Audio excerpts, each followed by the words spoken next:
சகரமாய் இயேசு கிறிஸ்துவின் நாமத்தினாலே தூத்துக்குடி நேசர் திருமண்டல குளோபல் மிஷனரி சங்கத்தின் சார்பாக அனைவருக்கும் அன்பின் வாழ்த்துக்களை தெரியப்படுத்திக் கொள்கிறோம். இந்த வாய்ப்பினை கொடுத்த குருவானர் ஐயா அவர்கள் மற்றும் சபை ஊழியர் மற்றும் பொறுப்பில் இருக்கிற யாவருக்கும் நன்றியை தெரியப்படுத்திக் கொள்கிறோம். நாளிலும் கர்த்தர் நம்மோடு பேசும்படியாக இருந்த இடங்களை தலைகளை தாழ்த்தி கர்த்தருடைய வார்த்தை வெளிப்படும்படியாக யாவர் ஆண்டுடைய முகத்தை நோக்கி பார்க்கிறார். Thank you, Lord, உமக்கு ஸ்தோத்திரம். Thank you, Lord, உமக்கு ஸ்தோத்திரம். Thank you, Jesus, உமக்கு நன்றி. Amen. Thank you, Lord, உமக்கு ஸ்தோத்திரம் அப்பா. Thank you, Jesus, உமக்கு நன்றி. Amen. உயர் அடைக்கலத்தில் என்னை வைத்தவரே, உந்தன் நாமத்தை நம்பிடுவே. உயர் அடைக்கலத்தில் என்னை வைத்தவரே, உந்தன் நாமத்தை நம்பிடுவே. உம்மை அல்லாதி பூமியில் யாரையும் நம்பிடு உயிருள்ள தெய்வம் நீரே. உம்மை அல்லாதி பூமியில் யாரையும் நம்பிடு உயிருள்ள தெய்வம் நீரே. ஆனந்தம் ஆனந்தமே, அல்லும் பகலிலும் பாடிடுவே. இயேசுவே எங்கள் நாளுயிரே, இயேசுவே எங்கள் நாளுயிரே. பொன் வெள்ளியும் பெரும் பேர்களும் பண ஆசையும் நல்லவோ. பொன் வெள்ளியும் பெரும் பேர்களும் பண ஆசையும் நல்லவோ. பரலோகத்தின் கல்வமே என்னதும் போதும் எனக்கு நீரே. பரலோகத்தின் கல்வமே என்னதும் போதும் எனக்கு நீரே. ஆனந்தம் ஆனந்தமே, அல்லோ பகலிலும் பாடிடுவே. இயேசுவே எங்கள் நாளுயிரே, இயேசுவே எங்கள் நாளுயிரே. தகப்பனே, நம்முடைய முகத்தை நோக்கி பார்ப்போம் அப்பா. எங்களோடு பேசுகிறவர் அல்ல, எங்களோடு பேசுகிறா. நீ பேசும் நாங்கள் கேட்கட்டும்.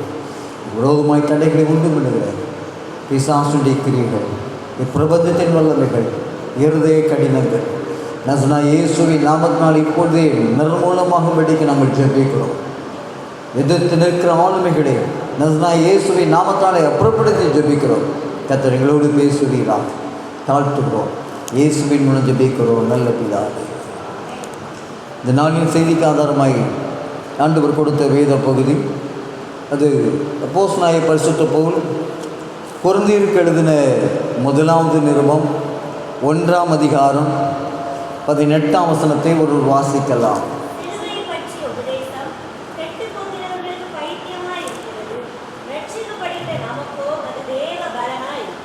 சிலுவையை பற்றின உபதேசம் கெட்டு போகிறவர்களுக்கு பைத்தியமாயிருக்கிறது, ரட்சிக்கப்படுகிற நமக்கோ அது தேவ பலனாயிருக்கிறது. இந்த நாளிலே ஆண்டுடைய சமூகத்திலே காத்திருந்த போது கர்த்தருடைய ஜனங்களுக்கு ஆண்டவர் பேசும்படிக்கு கொடுத்த வார்த்தை சிலுவையை பற்றின உபதேசங்கள். உபதேசத்திலே பல நிலைகள் இருக்கிறது, பல உபதேசங்கள் இருக்கிறது, பல காரியங்கள் இருக்கிறது. ஆனால் சிலுவையை பற்றின உபதேசம் என்று நாம் தியானிக்கிற பொழுது வேதம் தெளிவாய் சொல்லுகிறது, சிலுவையை பற்றின உபதேசம் கெட்டு போகிறவர்களுக்கு அது பைத்தியமாய் தோன்றுகிறது, ரட்சிக்கப்படுகிற நமக்கோ அது தேவபலனாயிருக்கிறது. சிலுவையை பற்றின உபதேசங்கள் நாம் எதையெல்லாம் சிலுவையை பற்றின உபதேசம் என்று நாம் எடுத்துக்கொள்கிறோம் என்று சொன்னால், ஆண்டவராய் இயேசு கிறிஸ்துவின் சிலுவையை நாம் உற்று கவனிக்க முடியும். ஆண்டவராய் இயேசு கிறிஸ்துவின் சிலுவையிலே என்ன மாற்றம் நடந்தது? ஆண்டவராய் இயேசு கிறிஸ்து சிலுவையை விரும்பினாரா என்று நாம் யோசித்து பார்த்தோம் என்று சொன்னால், ஆண்டவராய் இயேசு கிறிஸ்து கூட சிலுவையை விரும்பவில்லை. இந்த பாத்திரம் என்னை விட்டு நீங்க கூடுமானால் நீங்கட்டும், ஆனால் என்னுடைய சித்தத்தின்படியாக இருக்கிறது, என்னுடைய சித்தத்தின்படி அல்ல, சித்தத்தின்படியாக இருக்கிறது. ஆண்டவராய் இயேசு கிறிஸ்து சிலுவையிலே உச்சக்கட்டமான பாடுகளை அனுபவித்தார். தேவ ஜனத்தினுடைய வாழ்க்கையிலே பல நிலைகளிலே தேவ ஜனங்கள் பாடுகளை அனுபவிக்கிறார்கள். அல்லேலூயா. பல பாடுகள், பல நிந்தைகள், பல அவமானங்களை சகிக்கிறோம். பல காரியங்களை நம்முடைய வாழ்க்கையிலே நாம் என்ன செய்கிறோம் என்று சொன்னால், சந்திக்கிற பொழுது தடுமாறுகிறோம். பல காரியங்கள் நமக்கு விளங்குகிறது இல்லை. ஏன் என் வாழ்க்கையில் இப்படிப்பட்ட பிரச்சனை? நான் ஆண்டவரோடு ஒன்றித்து போய் கொண்டிருக்கிறேனே, ஆண்டவரோடு தான் என் வாழ்க்கையை அமைத்திருக்கிறேன், ஆனால் என் வாழ்க்கையில் ஏன் இந்த பிரச்சனை? நான் ஜெபிக்கிறது சரியில்லையா? என்னுடைய வாழ்க்கை சரியில்லையா? என்னுடைய குடும்பம் சரியில்லையா? என்னுடைய சூழ்நிலை சரியில்லையா? எதனால் எனக்கு இந்த பிரச்சனை, இந்த பொத்திரம் என்று கிளங்கி தவிக்கிற நிலையிலே அநேகர் வாழ்ந்து கொண்டிருக்கிறோம். ஆனால் நாம் கடந்து போகிற அந்த சிலுவை என்கிற ஆண்டவராய் இயேசு கிறிஸ்துவின் சிலுவையை குறித்து நாம் பார்க்கும்போது, அவர் சிலுவையிலே 3 ஆணி கடாமப்பட்டவராய் தொங்கினார். அல்லேலூயா. அந்த சிலுவையில் அவர் தாமாய் சுயமாக என்ன செய்யலை? ஒன்றுமே செய்யலை. சிலுவையில் அடிக்கப்பட்டிருக்கிற மனுஷன் சுயமாக ஏதாவது செய்ய முடியுமா? ஆண்டவரால் இயேசு கிறிஸ்துவினால் முடியும். நல்லா புரிந்து கொள்ளணும்.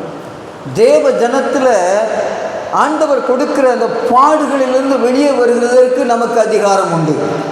ஆமென். நமக்கு நம்ம போராடணும்னா வெளியே வரணும்னா வெளியே வந்துடலாம். ஆனால் ஆண்டவர் எதற்கு நம்மை பாடுகளுக்கு உட்படுத்துகிறார்? ஏன் போராட்டத்துக்கு உட்படுத்துகிறார்? ஏன் சில நேரங்களில் பாடுகளுக்கு உட்படுத்தப்படுகிறோம்? ஏன் நம்முடைய வாழ்க்கையிலே சிலுவையை பற்றின உபதேசம் என்ன என்று சொன்னால், ஆண்டவராய் இயேசு கிறிஸ்து சிலுவையில் அடிக்கப்பட்டது நன்றாய் தெரியும். அவரை கல்லறையில் வைத்தார்கள். வச்சாங்களா வைக்கலையா? அவரை யாராவது போய் எழுப்புனாங்கன்னா அவரே எழுப்பினாரா? அவரே எழும்பினார். அதுபோல நம்முடைய வாழ்க்கையில் பாடுகள் வரும்போது நம்மளை யாரும் எழுப்பிவிட வேண்டிய அவசியம் இல்லை. கர்த்தர் நம்மளை எழுப்பி நிறுத்துவார். அல்லேலூயா, அல்லேலூயா.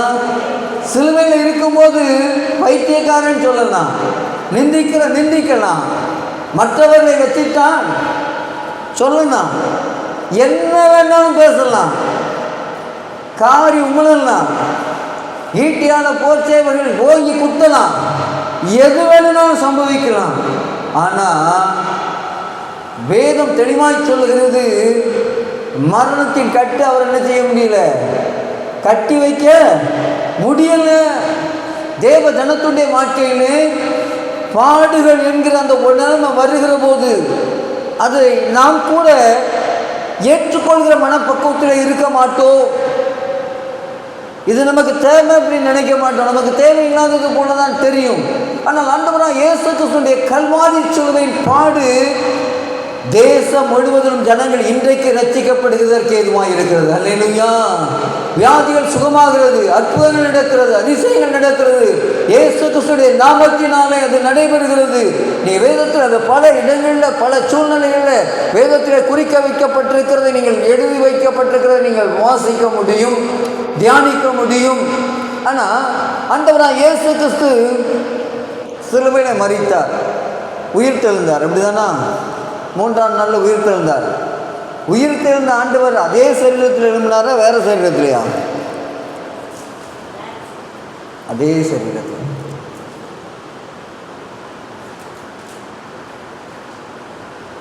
அங்கே தேடி போகிறாங்க. அவர் வச்ச இடத்துல அவர் சரீரத்தை என்ன செய்யல, காணல. ஆனால் அழியாமையாய் விதைக்கப்படுகிற சரீரம் அழியாமையாய் எழுந்திருக்கிறது. அல்லேலூயா. ஏன் நம்முடைய வாழ்க்கையில சிலுவை கடந்து வருகிறது என்று சொன்னால், அழிவுக்குரிய வாழ்க்கையிலே நாம் அறிந்தும் அறியாமல் பரலோக ராஜ்யத்துக்கு விரோதமாய் செய்யப்பட்டு கொண்டிருக்கிற ஒவ்வொரு காரியங்களையும் நமக்கு விரோதமாய் சத்துரு பிடித்து கொள்ளக்கூடாதபடிக்கு, நம்மை நரகாக்கினைக்கு நடத்தி சென்று கூடாதபடிக்கு கர்த்தர் அதற்குரிய காரியங்களை இந்த உலகத்திலே அனுமதிக்கிறார். அல்லேலூயா. ஆண்டவராய் இயேசு கிறிஸ்து சிலுவைக்கு போகிறதுக்கு முன்னாடி சரீரத்தில் காயம் இருந்துச்சா? இல்லை. அப்படிதானா?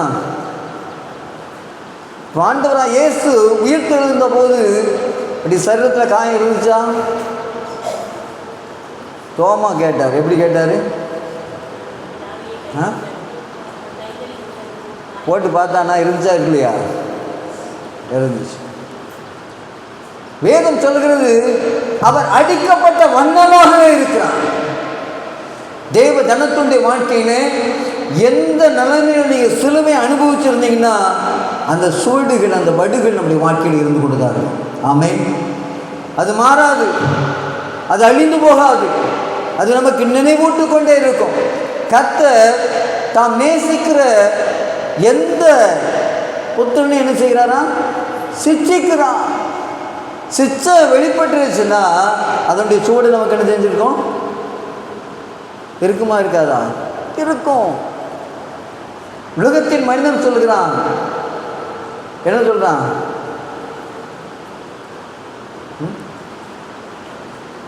நாவனால் பேசின வார்த்தை எப்படி இருக்குன்னு சொல்லி சொல்றான். வடுவா இருக்கும் அப்படின்னு சொல்றான். தீயினால் சுட்ட புண் ஆறாதே, நாவினால் சுட்ட வடு.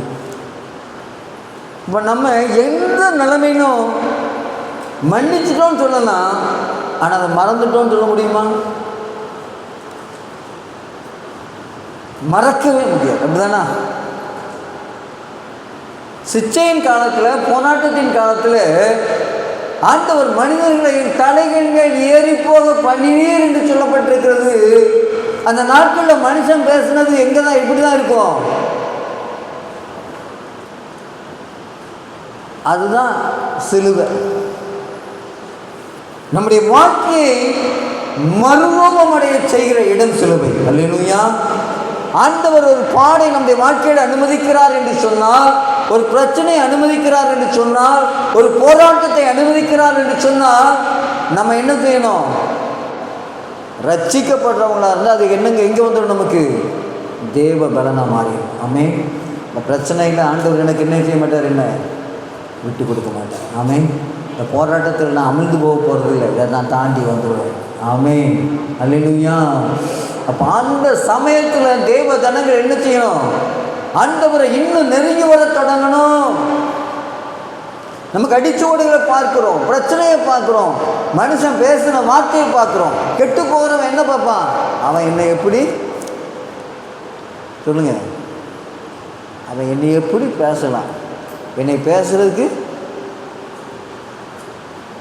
புதுசாக முன்னாடி சண்டையில் கூட சொல்லுவாங்க தெரியுமா? அப்படி சண்டையில் நீங்கள் பார்த்துருக்கீங்களா? உன் குடும்பம் என்ன, என் குடும்பத்தை பற்றி பேசுறதுக்கு உனக்கு என்ன தகுதி இருக்கு? தேவ ஜனத்துடைய வாழ்க்கையில் இப்படி இருந்தால் நம்ம எங்கே இருக்கோம்? கெட்டு போகிற இடத்துல இருக்கோமா? தேவபலன் நமக்கு வரல வருதா? தாவீது ராஜா சொல்லுகிறான், சீமை தூசிக்கிற போது விட்டுரு. அவன் தூசிக்கிற அந்த நிந்தையை கேட்டாவது, இந்த நிந்தையை பார்த்தாவது தேவன் இனிமேல் என்ன செய்வார்? இறங்குவார். ஒரு மனிதன் நம்மை தூசிக்கிறான் என்று சொன்னால், நிந்திக்கிறான் என்று சொன்னால், ரட்சிக்கப்படுகிறவன் ஒரே இடத்துல வந்துடுவான். எங்கே வந்து நிற்பான் தெரியுமா?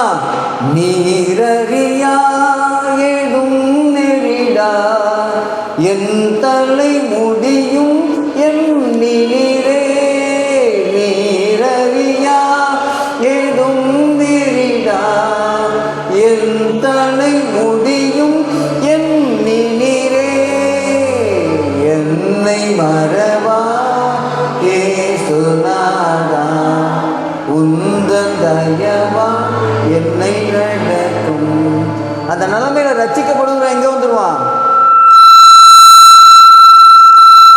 சமூகத்தில் வந்துடுவான். ரட்சிக்கப்படுகிற மனுஷனுடைய வாழ்க்கையில் எங்கே வந்து நிற்பான்? தெய்வ பிரசன்னத்தை வந்து நிற்பான். அல்லேலூயா.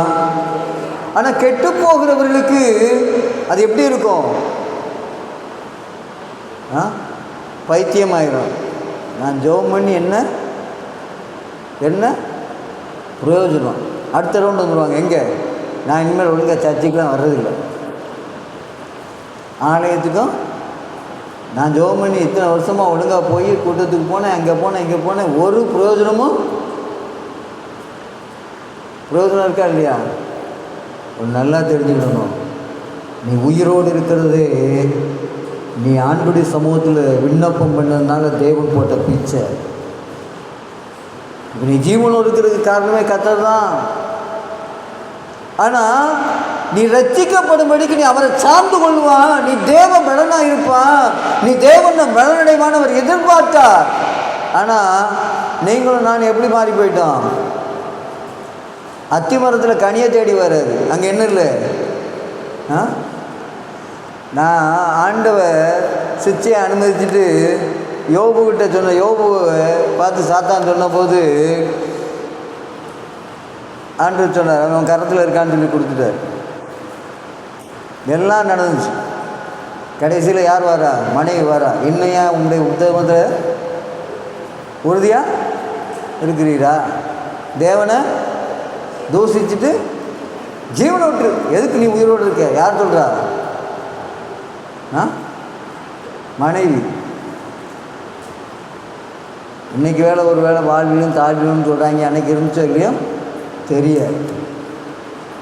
ஆனால் ஆண்டவர் ரட்சிக்கப்படுகிற யோபுவுக்கு தேவ பலன் என்ன தெரியுமா? நீ இப்படியே என் பிள்ளைய பேசுன, நம்ம ஆசீர்வதிக்கப்பட்டது பார்க்குறதுக்கு நீ மட்டுமா உயிரோடு இருக்கணும்னு சொல்லி என்ன செஞ்சார்? வச்சார வைக்கலையா? யோவனுடைய மனைவி உயிரோடு இருந்ததுக்கு ஒரே ஒரு காரணம், என் வாழ்க்கையில் நான் சொன்னேன்னா, எனக்கு என் வேதத்தில் நான் தியானித்தபடி சொன்னேன்னா, நீ யோபு தூசிச்சல, நான் யோபு எப்படி ஆசீர்வதிக்கிறேன் நீ இருந்து பார்த்து பார்த்து என்ன செய்யும்? அப்படி ஆட்களும் நீங்கள் பார்த்தது இல்லையா? வீட்டில் புருஷன் கொஞ்சம் ஆசீர்வாதமாக இருந்து கொஞ்சம் ட்ரெஸ்ஸாக மாற்றி கொஞ்சம் நடம் மாறிச்சுன்னா அவ்வளோதான். என்ன வரும்? வார்த்தையே மாறும். ஆனால் சில குடும்பங்களில் ஜெபிக்கிறவங்க என்ன செய்வாங்க தெரியுமா? வீட்டில் கணவன் நல்லா உயர்ந்த இடத்துல இருக்கணும், என்றைக்கா ஒரு நாள் அழுக்கு சட்டை போட்டால் என்ன நடந்துடும் வீட்டில்? ஏன் இப்படி இருக்கிறீங்கன்னு கேட்பாங்க. ஆனால் சில இடத்துல என்ன நடக்கும் தெரியுமா? சூழ்நிலையே எதிரியாக மாறிடும், குரங்கு மாதிரி மாறுற நிலைமையில் வந்துடுவான். அதாவது கழுத முன்னால் போனால் கிடைக்கும், பின்னாடி போனால் உதைக்கும். சில கணவனுக்கு வீட்டில் என்ன செய்யறதுனே தெரியல, செஞ்சாலும் குற்றம், செய்யணும்னாலும் குற்றம். நேற்று தோசை வாங்க சொன்னேன், இன்றைக்கி தோசை வாங்கியிருக்கேன், இன்றைக்கி நான் இட்லி தானே சாப்பிட்றேன் அப்படின்னு சொல்கிற கேஸ் திருத்த முடியுமா? திருத்த முடியுமா? முடியாதா? ஒரு நாள் நடக்காமல் இருக்க ஆண்டு வச்சு செய்வார். ஒரு பொழுதும் முடியாது. என் பிள்ளைகிட்ட பேசுகிறேன்ல, அதுக்குரிய பாடத்தை நான் என்ன தருவேன்? சொல்லித்தராமல் விட மாட்டேன்.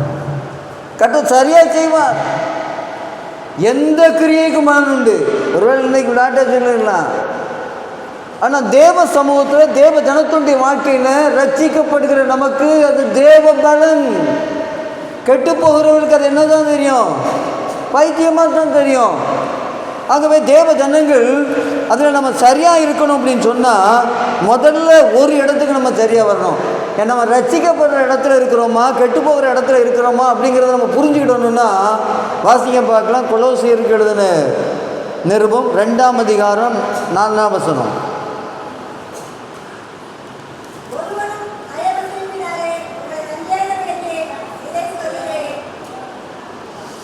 ஒருவனும் நய வசனிப்பினாலே உங்களை வஞ்சியாதபடிக்கு நினைச்சிடுறேன், இதை சொல்லுகிறேன்.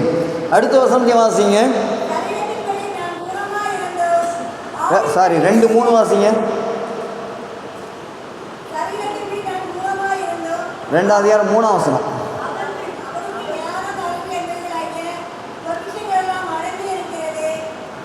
அவருக்குள் ஞானம், அறிவு என்பவைகளாகிய பொக்கிஷம் யாருக்குள்ள? இயேசுக்குள்ள அடங்கியிருக்கிறது. நமக்குள்ள பைத்தியமாக தோணுறதுன்னா என்ன அர்த்தம்னா, நம்ம அவருக்குள்ள இல்லைன்னு அர்த்தம். நம்ம அவருக்குள்ள இல்லாமல் போகிறதுக்கு காரணம் என்ன தெரியுமா? ஒருவனும் நய வசூலிப்பினாலே. யார் இந்த நய வசூலிப்பு பண்ணுவாங்க?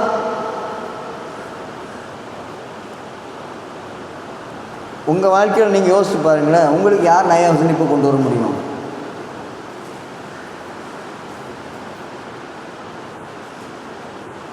எப்போ பார்த்தாலும் கூட்டத்துக்கு போகிற இடத்துல யார் நய வசூலிப்பை கொண்டு பண்ண முடியும்? பிரசங்கம் பண்ணுற எங்களை மாதிரி ஆட்கள் தான் நய வசூலிப்பை பேச முடியும். அப்படி தானா? அதே மாதிரி உலகத்திலே இருக்கிறவங்களுக்கு யார் நய வசூலிப்பை பேச முடியும்? வசனம் என்ன சொல்லுது? எழுத்து, அப்படியே வசனமே இல்லையா? எழுத்து கொள்ளும், ஆவியோ உயிர்ப்பிக்கும். எழுத்து கொள்ளும், ஆவி என்னத்தையும் உயிர்ப்பிக்கும். அப்போ தேவ ஆவியானவர் நம்மை உயிர்ப்பிக்கிறவர். அல்லேலூயா. இப்போ தேவ ஜனத்துடைய வாழ்க்கையில் நயவசனிப்புன்னா என்ன தெரியுமா? ஒருத்தன் நம்மளை உயர்த்தி பேசிட்டானா, உங்கள் ஃபேமிலி என்ன, உங்கள் பேக்ரவுண்ட் என்ன, உங்கள் குடும்பம் என்னன்னு சொல்லிட்டானா, வெளியே போடா அப்படின்னு சொல்லிட்டா தப்பிச்சிட்டோம். புரியுதா உங்களுக்கு? நயவசனிப்பு எங்கே வரும் அப்படின்னா, எங்கள் வீட்டுக்கு ஒரு ஊழியக்காரர் வந்தார். நல்ல ஊழியக்காரர் தான். எங்கள் ஊரில் கன்வென்ஷன் பேசினார். கன்வென்ஷன் 3 நாள் பேசும்போது முதல் நாள் பிரசங்கம் பண்ணும்போது பேயெல்லாம் ஆடிச்சு. எங்கள் ஊரில் உள்ள ஆள், ஒரு சின்ன கிராமத்தில் உள்ளதெல்லாம் தெரியுமா தெரியாதா? தெரியும். இப்போ அவர் ஹீரோ ஆகிட்டார். பேசினவரும் எங்கள் உள்ளூர் ஆள் தான். நைட் எங்கள் வீட்டில் தங்குறேன் அப்படின்னா தங்க சொல்லுது, தங்க இடம் கொடுத்தாரு. கொஞ்ச நாள் கழித்து அவர் நைஸாக பேச ஆரம்பிக்கிறார். நான் இல்லை, என் மனைவிட்ட பேசுகிறேன். ரொம்ப சிம்பிளாக பேசுகிறேன். அதாவது உன் புருஷன் சரியில்லாத ஆள், ரொம்ப உழைக்கிறான், ஆனால் ஒன்றுக்குமே கூலி வாங்க தெரில. அவன் செய்கிறத ஒழுங்காக செஞ்சானா எப்படியோ இருந்திருக்கலாம், அப்படி இப்படின்னு சொல்லி என்ன செஞ்சார்? இதுக்கு என்ன பதில் சொல்லணும்? நான் நகையை வாங்கி இடம் வச்சுருக்கேன், ரொம்ப கஷ்டப்பட்டு 100 ரூபா கொடுக்குறதே பெரிய விஷயம். உங்கள்கிட்ட 100 ரூபா வாங்குறது 10 ரூபாயே வாங்க முடியாது நம்ம கையிலேருந்து. நம்ம ஆட்கள் சொல்லுவாங்க, ஒரு பிச்சைக்காரன் வந்தால் கூட ஒரு 5 ரூபா போடுறதுக்கு என்கிட்ட என்ன இருக்காது. அப்படி ஒரு நிலைமை கர்த்தர் நடத்துகிற பார்த்ததுன்னா அப்படி இருக்கும் சில நேரங்களில். இப்படிப்பட்ட நிலைமையில் அவர் அப்படி பேசுகிறார். என்ன நடந்திருக்கும்? எங்கள் வீட்டில் சண்டை வந்திருக்குமா? வந்துருக்கக்கூடாதா? வருமா வராதா? வரும். ஆனால் என் வீட்டுக்காரர் என்ன பண்ண தெரியுமா? என் வீட்டுக்காரரை பற்றி குறை சொல்கிறாருன்னா வாசல் தாண்டி உள்ளே வரக்கூடாது, அப்படியே போயிடும். வெளியே போங்க. இதுக்கு மேலே இந்த பேச்சு தொடர்ந்து என்ன செஞ்சிடணும்? வீட்டை விட்டு வெளியே போயிடும். இது எங்கள் வீட்டில் நடந்திருக்கு. இதுக்கப்புறம் கொஞ்ச நாள் கழித்து அதே ஆள் என்கிட்ட பேசுகிறார். ஒன்றார் என்கிட்ட பேச என்ன தெரியுமா? நீ உன் பொண்டாட்டி பேச்சைக்கிட்ட கேட்டுகிட்டே இருக்கிறதுனால தான் நீ என்ன இல்லை, நீ உருப்படலை அப்படின்னு என்கிட்ட வந்து பேசுனார். என் வீட்டுக்கு ஆலோசனை தரதுக்கு எவனும் வேண்டியதில்லை. அப்படி பேசுகிறாருன்னா என்கிட்ட பேச வேண்டாம்னா. அப்போ தான் சொல்கிறார், நீயும் அப்படி தான் பேசுகிற, உன் பொண்டாட்டியும் அப்படி தான் பேசுகிறேன். அப்புறம் தான் என் வீட்டில் வந்து கேட்டால் அவர் சொல்கிறார், ஆமாம் அன்றைக்கி ஒரு நாள் வந்து இப்படி பேசினார், இப்படி வர்றாதான் என் வீட்டுக்கு வரக்கூடாது, வெளியே போங்கன்னு சொன்னேன். ஆமாம் இன்றைக்கி ஏன்ட்ட இப்படி பேசினார் அப்படின்னு. இப்போ நய வசனிப்பு என்கிறது என்ன தெரியுமா? ஒருத்தர் நம்மளை உயர்த்தி பேசிட்டானா நமக்கு நய வசனிப்பு தான். ஆமென், அல்லேலூயா. அப்போ தேவ ஜனத்துடைய வாழ்க்கையில் ஒருத்தனும் பிரசங்கம் பண்ணுறவங்களாக இருந்தாலும் சரி, பிரசங்கம் பண்ணாதவங்களாக இருந்தாலும் சரி, யாராக இருந்தாலும் சரி, நய வசனிப்பினால என்ன செய்யக்கூடாது? நம்ம வஞ்சிக்கப்படுவதற்கு இடம் கொடுக்கக்கூடாது. ஆமென். அந்த நய வசனிப்பு என்ன செய்யும்? 9 மணிக்கு அவங்கள தேட ஆரம்பிச்சிடும். அடுத்த நாள் அவங்க வரலன்னா நமக்கு என்ன போகாது? நேரமே போகாது. சரி, ஆண்டோடைய ஜனங்களுடைய வாழ்க்கையில் ஏன் இப்படிப்பட்ட காரியங்கள் இருக்கிறது என்று சொன்னால், சிலுவை நம்முடைய வாழ்க்கையில் கர்த்தர் எதற்கு அனுமதித்து இருக்கிறார் என்று நாம் அறிந்து கொள்ளணும்னா வாசிங்க எபேசியர் 3ஆம் அதிகாரம் 16ஆம் வசனம்.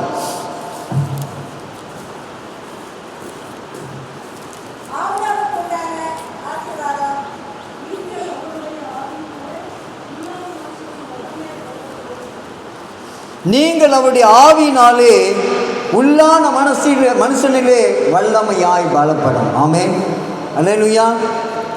அவருடைய ஆவியினால உள்ளான மனுஷன்ல வல்லமையாய் பலப்படணும்னா என்ன அர்த்தம்?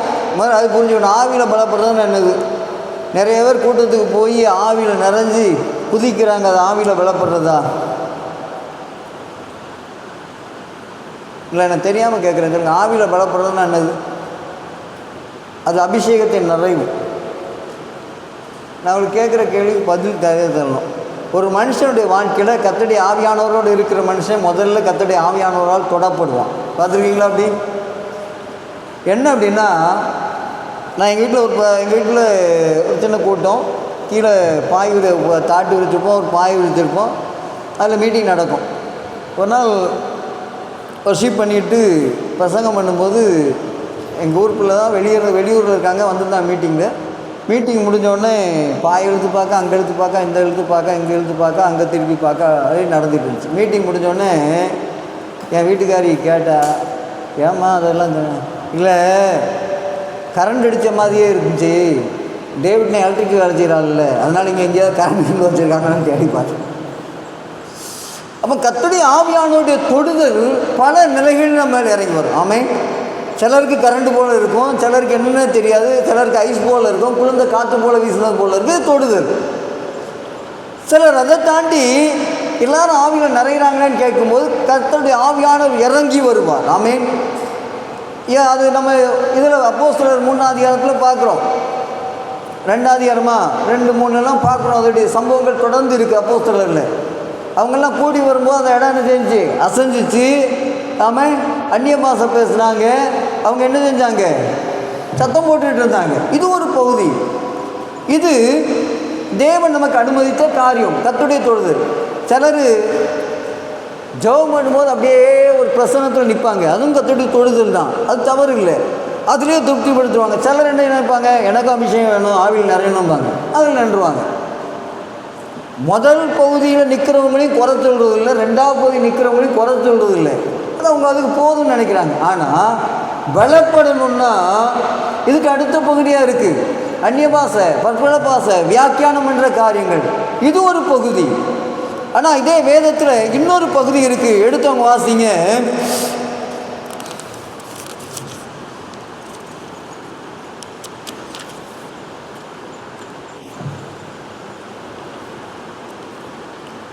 மத்தேயு 9ஆம் அதிகாரம் 33ஆம் வசனத்தை வாசிங்க.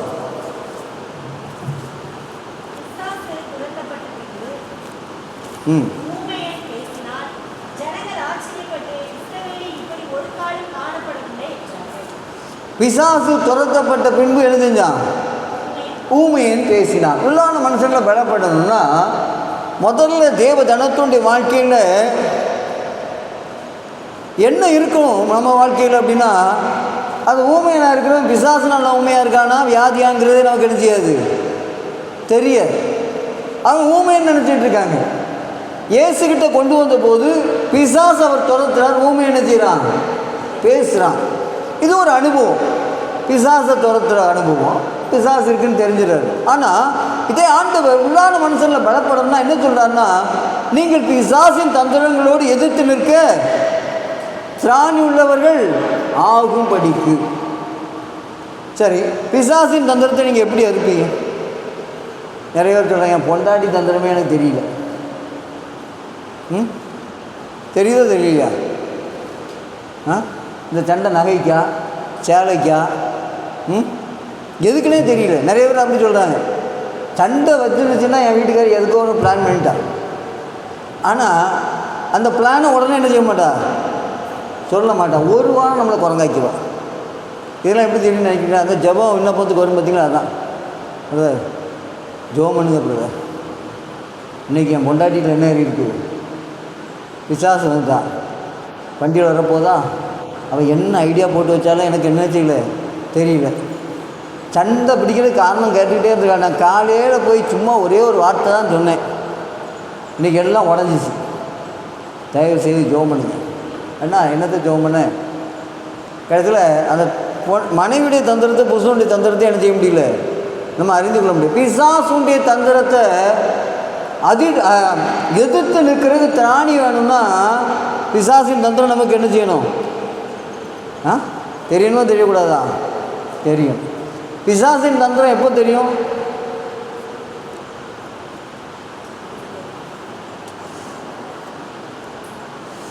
உள்ளான மனுஷனில் நிலப்படம் அப்படிதானா? அப்போ தேவ ஜனத்துடைய வாழ்க்கையில் ஆவியின் ஏவுதலுக்குள்ள வரணும். ஆவியின் ஏவுதல் என்னன்னு தெரியுமா? அதாவது பழைய ஏற்பாட்டுக்கும் புதிய ஏற்பாட்டுக்கும் இடையில 400 வருஷம், அதை இருண்ட காலம்னு சொல்கிறாங்க. ஏன் அப்படின்னு சொன்னால், தேவ ஜனங்களுடைய வாழ்க்கையில் கர்த்தர் பேசினது தீர்க்கதரிசிகள் மூலமாக. மல்கா தீர்க்கதரிசிக்கு அப்புறம் தீர்க்கதரிசிகள் வரலை. மத்தேயுல இயேசு கிறிஸ்து வெளிப்படுகிறதுக்கு 400 வருஷம் இடைப்பட்ட காலத்தில் எந்த தீர்க்கதரிசனமும் இல்லை. தேவனோடு தொடர்பு இல்லாத ஜனங்கள். ஆனால் ஆண்டவராக இயேசு கிறிஸ்து சிறு குழந்தை பிறந்து தேவாலயத்துக்கு எடுத்து வரும்போது ஒரு பொறுத்தன் ஆவியின் ஏவுதலினால் என்ன வந்தான்? தேவாலயத்துக்கு ஆவியின் ஏவுதல் பெறுகிற ஒரு அனுபவம் நம்முடைய வாழ்க்கையில் வரணும். ஆமென். நம்ம உள்ளான மனுஷனில் பலப்படுறதுல அபிஷேகத்தில் நிரம்புறது ஒரு காரியம் இல்லை. அதுக்கு அடுத்த கட்டமாக ஆவியில் விண்ணப்பம் பண்ணுகிற காரியங்கள் வரணும். ஆவியின் ஏவுதலில் விண்ணப்பம் பண்ணுற காரியங்கள் இருக்கணும். அவரே என்று சொல்லுகிற இடத்துக்கு வரணும். அப்போது பிசாசு நமக்கு ரோதமாக தந்திரம் பண்ணால், நம்ம ஆவியில் நிறைஞ்சு விண்ணப்பம் பண்ணினா கர்த்தருடைய ஆவியானவர் நம்முடைய ஆவியோடு என்ன செய்வார்? ஏவ தொடங்குவார். ஆமென். அல்லேலூயா. சிலுவை எதுக்கெல்லாம் ஆண்டவர் அனுமதிக்கிறார்னா, இப்படிப்பட்ட மாற்றங்களுக்கும் பாடுகள் தான். கர்த்தர் நம்மோடு பேசுகிறாருங்கிறது நமக்கு எப்படி தெரியும்? தெரியுமா தெரியாதா? நம்ம தெரிஞ்சுக்கிடணும்னா எப்படி பண்ணணும்? கர்த்தர் நமக்கு அதை என்ன செய்யணும்? கர்த்தர் நம்மோடு இடைப்பட ஆரம்பிப்பார். முதல்ல ஆவியில் எப்படி கர்த்தர் ஏவுவார் தெரியுமா? ஏன்னா நாங்களும் அனுபவித்தோம், அதனால் பேசும். அனுபவிக்காமல் என்ன செய்ய முடியாது? பேச முடியாது. ஆந்திராவுக்கு நமக்கு நம்மளை ஆண்டு பார்த்து நமக்கு கொடுத்த சிலுவை ரொம்ப வித்தியாசமான சிலுவை. என்ன அப்படின்னா, இவன் இங்கே வச்சா என்ன செய்ய மாட்டான்? உருப்படவே மாட்டான் அப்படின்னு ஆந்திராவை கொண்டு போனார். ஆந்திராவை கொண்டு போய் ஜெபம் பண்ணிகிட்டு இருக்கும்போது கர்த்தர் எனக்கு ஆவியின் ஏவுதலில் முதல்ல என்ன சொன்னா தெரியுமா? இன்றைக்கி ஜெபத்துக்கு போகிறோம், ஜெபத்தில் என்ன சங்கீதம் வாசிப்பாங்க, நாங்கள் போய் முன்னாடியே எடுத்து வச்சுருக்கோம். அதுதான் டெஸ்டிங். கரெக்டாக அந்த சங்கீதம் வாசிக்கணும். இப்போ இதுக்கு என்ன செய்யணும்? ஒரு வாரம் சரி எடுத்தால் குருத்தாம்போக்கில் வந்துட்டு அப்படின்னு சொல்லி நினைக்கலாம். 2வது வாரமும் அதே நடக்குது. நமக்குள்ளே என்ன வரும்? ஒரு எண்ணம் வருமாறாதா?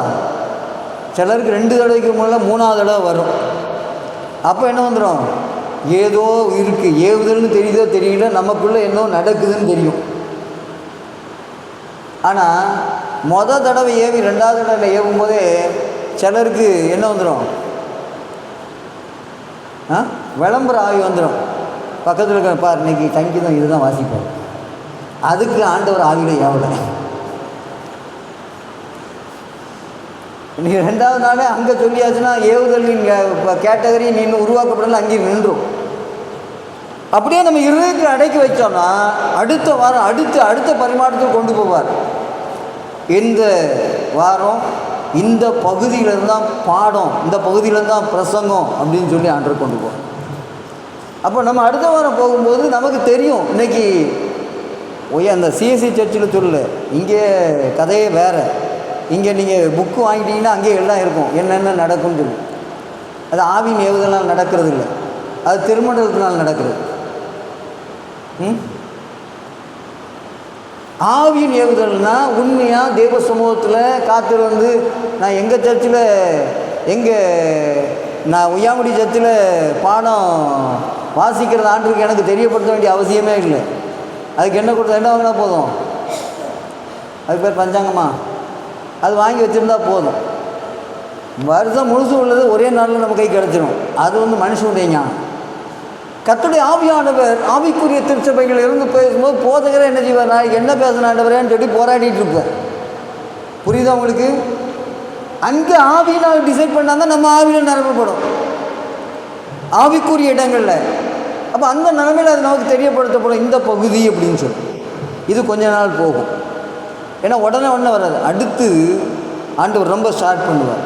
இந்த வசனத்தில் இருந்தால் இன்றைக்கி பிரசங்கம். இப்போ என்ன செய்யும்? வளர தொடங்குமா, தேய தொடங்குமா? இன்ட்ரெஸ்ட் வருமா வராதா?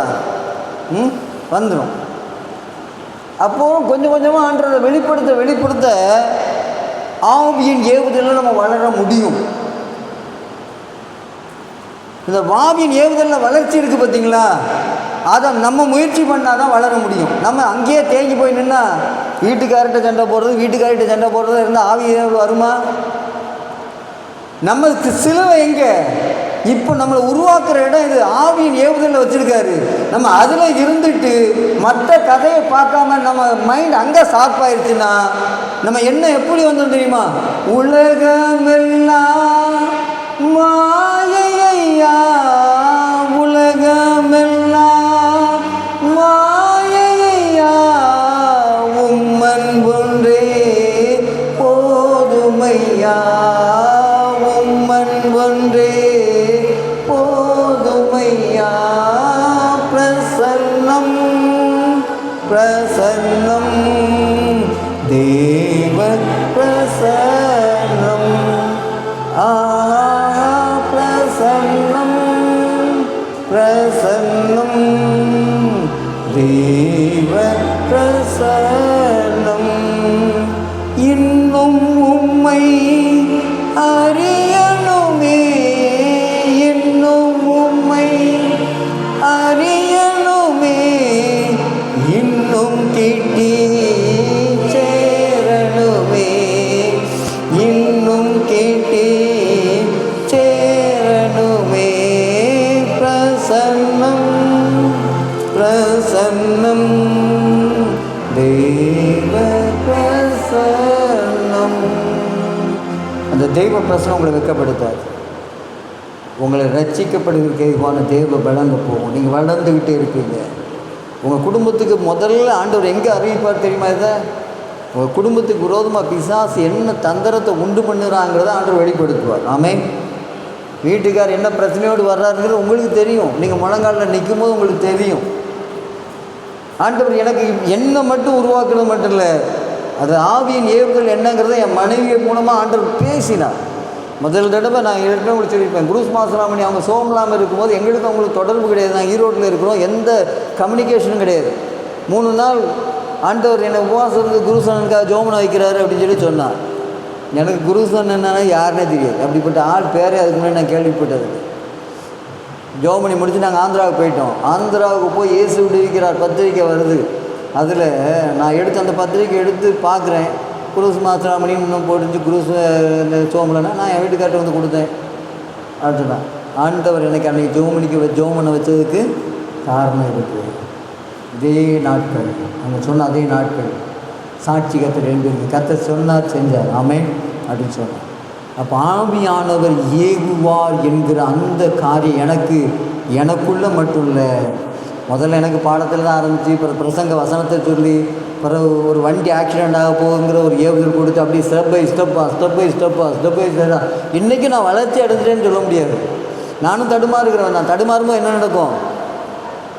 அங்கேயே நின்றும், அடுத்த கட்டத்தில் போக முடியாது. இப்போ எந்த இடத்துக்கு நான் வளர்ந்து வந்திருக்கணும் அங்கே தடுமாறிட்டு 2 படி சரிக்கு அங்கேயே ஸ்டாப். பழையபடி என்றைக்கு நான் திரும்ப வந்து ஆண்டவரே ஏவுதலில் இன்றைக்கி நான் ஒழுங்காக இல்லையப்பா எனக்கு கிருபை தாங்க. எந்தெந்த பகுதியில் நான் சரிக்கிருக்கேன், எந்தெந்த பகுதியில் விழுந்திருக்கேன், எந்தெந்த பகுதியில் உடஞ்சி கிடக்குது, என்னை கெட்டுங்க, என்னை உயிர்ப்பீங்க, என்னை நிறுத்துங்க, இப்படி ஊழியத்தில் பயன்படுத்துங்க. ஜனங்களுக்கு முன்னால் இப்படி வார்த்தையை பேச முடியலையே, தரிசனத்தை பேச முடியலையே, ஜனங்களுடைய இருதயத்தில் இருக்கிற ரகசியங்களை உணர்ந்து கொள்ள முடியலையே, நீங்கள் போகிற இடத்துல பேசிக்கிட்டு இருந்தீங்களே, உலகத்துக்குள்ள நான் அதிகமாக இருக்கிறேன்னாப்பா என்னை ஆண்டோடைய சமூகத்தில் உடைக்கிற பொழுது தான் ஆண்டவர் திரும்ப என்ன பண்ணுவார்? நம்ம என்ன தான் பேசினாலும் கெட்டு போகிறவங்க இருந்தாங்கன்னா அது எப்படி தான் தெரியும் பிரசங்கம்.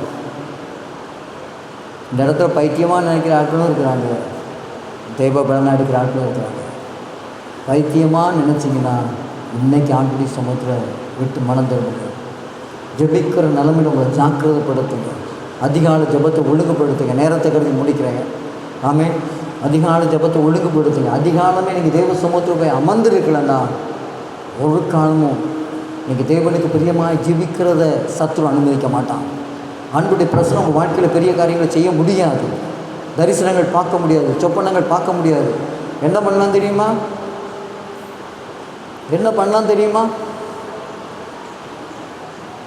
என்ன பண்ணலாம் தெரியுமா? அதுக்கு மைக்கை பிடிச்ச உடனே நல்ல ஒரு பாட்டு பாடலாம். சொல்லுவாங்க, உங்களை மாதிரி யாரும் பாட முடியாது. உங்களை மாதிரி யாரும் பாட முடியாதுன்னு சொல்லிட்டாங்கன்னு அர்த்தம். நான் சொல்லி நான் முடிக்கிறேன். என் மனைவி, நான், என் மனைவி, என் பிள்ளை 3 பேரும் தூத்துக்குடி பகுதிக்கு ஒரு கல்யாண வீட்டுக்கு போனோம். அப்போல்லாம் கொஞ்சம் பாடுவோம். போகும்போது அவங்க ஒரு ஊழியக்கார் பாடிக்கிட்டு இருக்காரு. நமக்கு அவரும் பெரிய ஊழியக்கார் தான். ரெண்டு என் மனைவிட்ட பாட்டு அப்படின்னாரு. ஒரு பாட்டு பாடுங்கண்ணா. என் மனைவி அப்படி என்னைய பார்த்தா அப்படின்னு. என் பிள்ளைய உங்கள் மகளை மட்டும் ஒரு பாட்டு பாடுங்க அப்படின்னு. சரி வேண்டாம், எதுக்கு மூஞ்சி அடிச்சமாக சொல்லக்கூடாதுன்னு தலையை மட்டும் ஆடினேன். அவர் ரொம்ப திரும்பி வந்தானே, கிறிஸ்தவ பாடுங்க. ஆண்டவரை ஆராதிக்கிறதுக்கு மட்டும்தான் நான் பாடுறதுக்கு அனுமதிக்க முடியுமோ ஒழிய கல்யாண வீட்டில் பொண்ணையும் மாப்பிள்ளையும் வாழ்த்தி பாடுறது எங்களுக்கு வேலை இல்லை. அழைக்கப்பட்ட அழைப்பில் நிற்கும். ஆமென். அதுக்குன்னு நியமிக்கப்பட்டவங்க அதை செஞ்சுட்டு போகிறாங்க. நம்ம எதில் இருக்கணும்? நம்ம எதில் இருக்கணும்? சிலர் மைக் கிடைச்சா போதும். ஏன் எதுக்குன்னு எங்கள் சித்தி மகா, எங்கள் சித்தப்பா ஊழியக்கார், எங்கள் சித்தி எங்கள் இதெல்லாம் இருக்காங்க. 4 மாடி தான் அவங்களுக்கு. பூனாவிலே இங்கே இருக்கிறாங்க. அங்கே இந்த மூக்குப்புரி தான் அவங்க அம்மா ஊர். கல்யாணம் முடிஞ்சு அந்த மண்டபத்தில், ஆனால் நீங்கள் கொஞ்சம் நம்ம ஃபேமிலியை பற்றி கொஞ்சம் பேசணும். சிரிச்சுட்டே துடிப்பட்டேன். ஏன்னா மனைவிட்ட கொடுத்து சொல்லி பார்த்தா, உங்கள் அண்ணன் யார் சொன்னாலும் கேட்க மாட்டேன், நீங்களே போய் பேசிப்பே இருப்பேன். ஏன்ட்டு வந்துட்டேன். இல்லை இதில் என்ன இருக்குன்னே இல்லை. நான் மைக்கு பிடிச்சேன்னா ஒன்று கத்துற பசங்க மட்டும் தான். வேறு எதுக்கு நான் என்ன செய்ய மாட்டேன்? மைக்கை பிடிக்க மாட்டேன். இது எனக்கு கொடுக்கப்பட்ட வேலை. ஆண்டவருக்கு ஊழியம் செய்யும்படிக்கு தான் எனக்கு கொடுக்கப்பட்டிருக்கு. மனுஷன் ஏற்றுக்கிறாங்களே ஏற்றுக்கலையோ அது நமக்கு தேவையில்லை. அவர் கொடுத்த வேலையை நான் செய்வேன். ஆமென். என் தங்கச்சி பிள்ளை, என் அக்கா பிள்ளை அப்படின்னு சொல்லி நான் மேடையில் ஏறி வாழ்த்து பேசுகிறதுக்கு, உயர்த்தி பேசுகிறதுக்கு எனக்கு ஆண்டவர் என்ன செய்யலை? ஜீவனை கொடுக்கல, என்னை உருவாக்கலை, என்னை உருமாற்றலை, என்னை பாடுபடுத்தலை, பல விதமான உத்தரவுகளை தாண்டி வர செய்யலை. நான் பேசுனா யாராவது ஆசீர்வதிக்கப்படணும் இயேசுவின் நாமத்தினால. அவரை வெளிப்படுத்தணும். அவரை வெளிப்படுத்தாத எந்த ஒரு வார்த்தையும் பேசுகிறதுக்கு ஆண்டவர் என்னை அனுமதிக்கலை. வர முடியாதுன்னு. என்னென்ன இப்படி பேசுகிறேன், ஊழியக்காரங்களாம் செய்கிறதில்ல, அப்படி பேசுகிற ஊழியக்காரன் நீ கூட்டி வச்சுக்க. இதை நான் உங்களுக்கு எதுக்கு சொல்கிறேன்னா, ஆண்டவர் உங்களை எந்த குடும்பத்தில் கொண்டு போய் வச்சு உருவாக்கணும்னு சொல்லி கொண்டு போய் வச்சுருக்காங்க, அங்கே அந்த குடும்பத்தை உருவாக்குற இடத்துல போய் பாருங்கள். சபையை உருவாக்குறது உங்கள் வேலை இல்லை. திருச்சபையை உருவாக்குறதுக்கு யாரை நியமிச்சுட்டாரோ அவங்க என்ன செய்யலாம்? திருச்சபையை உருவாக்கட்டும். எந்த குடும்பத்தை கட்டி எடுப்பணும்னு ஆண்டவர் கொண்டு போய் என் குடும்பத்தில் வச்சா என் குடும்பத்தை கட்டுறது தான் ஆண்டுட்டார். ஆமென். அவர் உங்களை எதற்கு வைத்திருக்கிறாரோ சிலுவையை பற்றின உபதேசம் பாடு எங்கே இருக்கோ அங்கே தான் வேலை. பிரச்சனை எங்கே இருக்கோ அங்கே தான் தேவ ஜனத்துக்கு கர்த்தருடைய ஆவியை பெற்றிருக்கவனுக்கு பிரச்சனை இருக்கிற இடத்துல தான் வேலை. பிரச்சனை இல்லாமல் இருக்கிறது நமக்கு என்ன இல்லை? வேலை இல்லை. ரட்சிக்கப்படுகிற நமக்கு தெய்வ பலன், அநேகரை ரட்சிப்புக்குள்படுத்துகிறது தெய்வ பலன். ஆவியின் ஏவுதல் குடும்பத்துக்காய் முதலாவது வரும். அப்புறம் திருச்சபைக்காய் ஊழியங்களுக்காக ஏவுதல் வரும் ஜெபிக்க. அதுக்கப்புறம் தான் தேசத்திற்காக பல காரியங்களாக. அதுக்கு நீங்கள் வசனம் கேட்டிங்கன்னா முதல்ல உன் கண்ணில் இருக்கிற உத்தரத்தை எடுத்து பிறன் கண்ணில் இருக்கிற துரும்பு எடுக்கிறதுக்கு என்ன செய்யும்? எடுன்னு சொல்ல வகைப்பான். என் குடும்பத்தில் பிரச்சனை, என் குடும்பத்தில் போராட்டம், நீ தேசத்துக்காக 1 மணி நேரம் 2 மணி நேரம் உபவாசம் ஜெபிச்சு என்ன பிரயோஜனம்? உன் சிலுவை முதல்ல இறக்கி உன் குடும்பத்தில் இருக்க பாடுகளை மாற்றுக்கு பிரயாசப்படும் அப்படின்னு ஆண்டவர் பேசினார். அதனால் அதிலிருந்து எங்கேயுமே எதுக்குள்ளுமே நான் தலையிட விரும்புகிறதில்லை. அன்றுக்குள்ளே இருக்கிறோம். இன்றைக்கும் ஆண்டு சொல்கிறேன், ஒரு நிமிஷம் அப்படியே தலைகளை தாழ்த்து.